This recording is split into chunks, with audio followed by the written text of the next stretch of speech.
Good morning. Okay, so it is now day 4 of the SBC 30-day faith challenge. This hair is so if you guys are new to my channel, welcome. My name is Fatima. On this channel we talk about faith, soul, and beauty, and I am hosting along with Amari from Soul Style Beauty a 30-day faith challenge. So it says, while walking by the Sea of Galilee, he saw two brothers, Simon, who was called Peter, and Andrew, his brother, casting a net into the sea, for they were fishermen. And he said to them, "Follow me, and I will make you fishers of men." Immediately they left their nets and followed him. And going on from there, he saw two other brothers, James and the son of Zebedee, and John, the brother, in the boat with Zebedee, their father, pending their nets, and he called them. Immediately they left their boat and followed him. During that time, being a fisherman wasn't a hobby, right? That was, I didn't blend my eyebrows properly.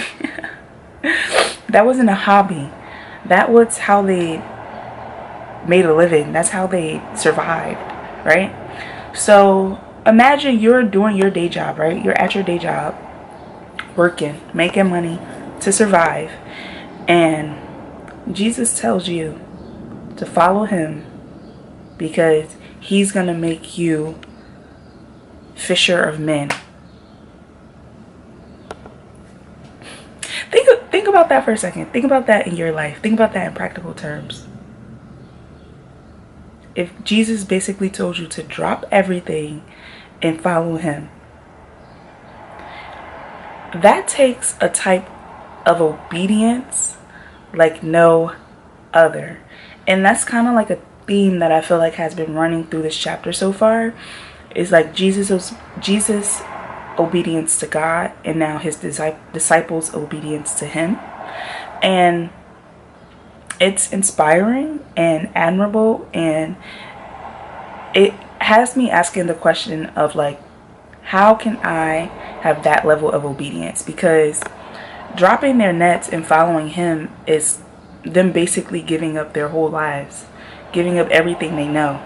And that's something that I struggle with. That's something that I'm sure you probably struggle with, of like, you want to do what it is that you're being told to do, but you still are attached to this old version of self. You still have this identity of who you are, and it makes it challenging to just walk into what it is that God is asking you to do because you can't see the full picture.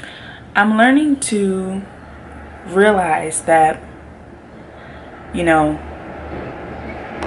perception is reality to some degree, right? And I know that there's things about myself that I need to change. Being challenged like that is forcing me to kind of look within a little more. It's challenging me to look deeper and to look and to say, okay, if I'm being called and I'm answering this call, that means I'm gonna have to change my lifestyle. And although I don't have the level of obedience like Simon and his brother, I'm starting to open my eyes a little bit and just realize that, consider that I may have to change some things. Some things you're going to have to let go of. You're going to have to let go of that identity of self in order to fully follow Christ, fully be a disciple for Christ. It's going to take some sacrifice. Like, they sacrifice everything in a drop in a second. You know what I mean? And it takes us forever to do stuff like that. So that's my reflection for today. I wanted to share that. If you guys have any questions, leave them down below. But what I want you to do is actually comment down below and share with me, what did you get out of chapter 4 of Matthew, and what do you feel like you have to let go in order to be really obedient to God? Like, what is that thing that you're struggling with? I've talked about this a few times on my channel. For me, it is like music. It's a struggle for me. And and just like some other things that I talked about a little bit here. So I would love to hear what you guys are working on, going through, and let's support each other. Make sure you head over to the Facebook group and share your experiences. And yeah, I'll see you guys in the next video. Bye. If you enjoyed this video, make sure you head over to my website, fatimafarmer.com, and sign up for the free 7-day prayer journaling challenge. This challenge includes audio guides and prayers that you can download that will help you build your faith and a stronger relationship with God. I really hope that it's a blessing to you on your journey.